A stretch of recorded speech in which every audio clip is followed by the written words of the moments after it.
आज मैं आप सबको तुलसी विवाह की विधि और तुलसी विवाह की कथा बताने जा रही हूँ।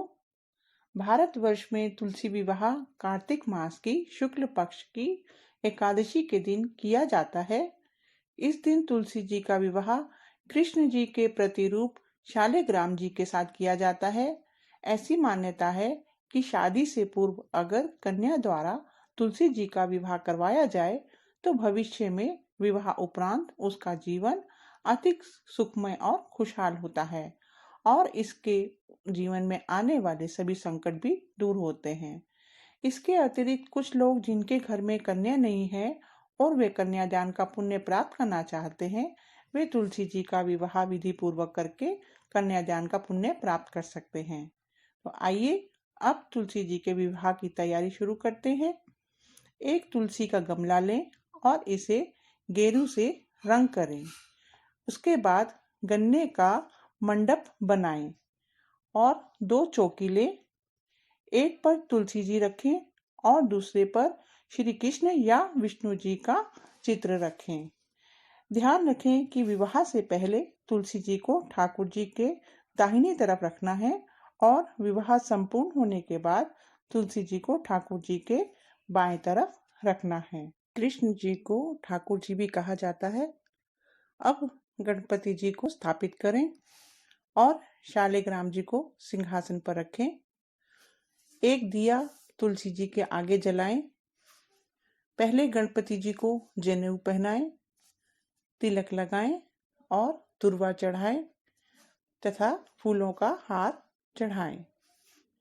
अब विष्णु भगवान जी को तिलक लगाएं और पीले रंग का वस्त्र चढ़ाएं तथा हार पहनाएं। अब तुलसी जी को साड़ी या चुनरी पहनाएं और उनका श्रृंगार करें। उन्हें चूड़ियां पहनाएं, आभूषण पहनाएं और फूलों का हार पहनाएं।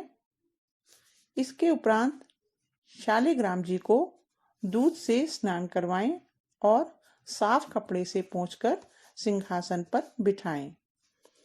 फिर उन्हें चंदन का तिलक लगाएं और हार पहनाएं। उन पर तिल चढ़ाएं। एक मीठा पान भी अर्पित करें। तुलसी जी की मंजरी भी ठाकुर जी पर चढ़ाएं। अब एक कलश लें। कलश में लौंग, इलायची, सुपारी, गंगा जल, जल और एक सिक्का डालें और आम के पत्तों से इन्हें सजाएं और इसे भगवान के आगे अष्टकमल पर स्थापित कर दें। भगवान के आगे आंवला और सिंघाड़ा, फल, पकवान और मीठे में अगर आपने खीर बनाई है तो वह भी रखें। अब धूप और दीप जलाएं। अब तुलसी माँ की चुनरी का ठाकुर जी के वस्त्र से गठजोड़ करें या मोली से बांधें।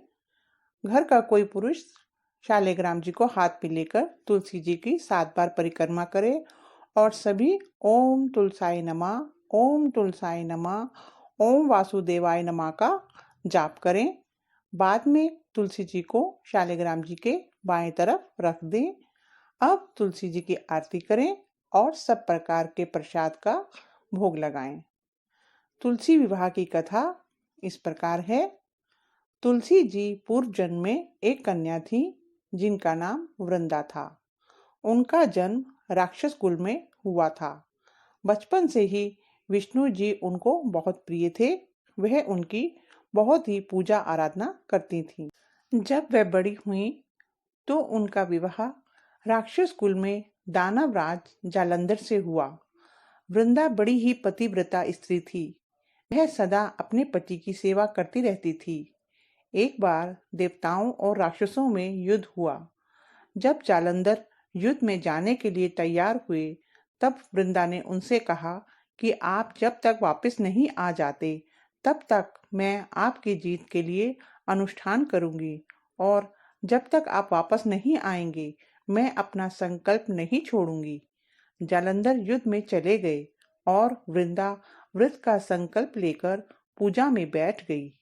वृंदा के व्रत के प्रभाव से देवता जालंधर को जीत ना सके। सारे देवता जब हारने लगे तब वह विष्णु भगवान के पास गए और भगवान से प्रार्थना की। तब विष्णु भगवान बोले कि वृंदा मेरी परम भक्त है, मैं उससे छल नहीं कर सकता।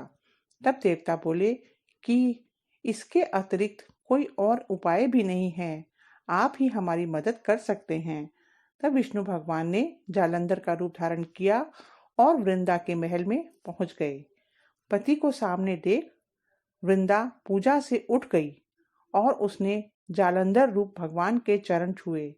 इधर जैसे ही वृंदा का संकल्प टूटा, उधर देवताओं ने जालंधर का वध कर दिया और उसका शीश कटकर महल में आ गिरा।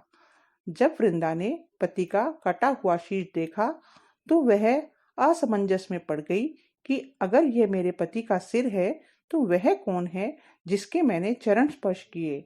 तब भगवान अपने असली रूप में आ गए पर कुछ नहीं बोले। वृंदा सारी बात समझ गई और इस छल से दुखी होकर उसने भगवान को श्राप दिया कि आप पत्थर के हो जाओ, और भगवान पत्थर के बन गए। तब सभी देवता हाहाकार करने लगे और लक्ष्मी जी भी रोने लगी। तब वृंदा ने विष्णु जी को श्राप मुक्त कर दिया। विष्णु जी पहले जैसे ही हो गए और वृंदा स्वयं पति के साथ सती हो गई। उनकी राख से एक पौधा निकला जिसे विष्णु जी ने तुलसी नाम दिया और उन्होंने कहा कि मेरा एक रूप इस पत्थर के रूप में भी रहेगा जिसे शालिग्राम कहा जाएगा। तब से तुलसी जी का विवाह शालिग्राम जी के साथ कार्तिक मास की देव उठावनी एकादशी के दिन किया जाने लगा। तुलसी विवाह हर इंसान की अपनी क्षमता, इच्छा और श्रद्धा पर निर्भर करता है। इसे साधारण तरीके से घर में 2 लोग भी कर सकते हैं और चाहे पंडित जी बुलाकर पूरे विधि विधान के साथ बड़ा आयोजन करके भी कर सकते हैं। नमो नारायण, जय वासुदेवाय, जय तुलसाय नमः। अगर आपको मेरी वीडियो पसंद आई हो तो इसे लाइक, शेयर और सब्सक्राइब जरूर कीजिए। जय माता की।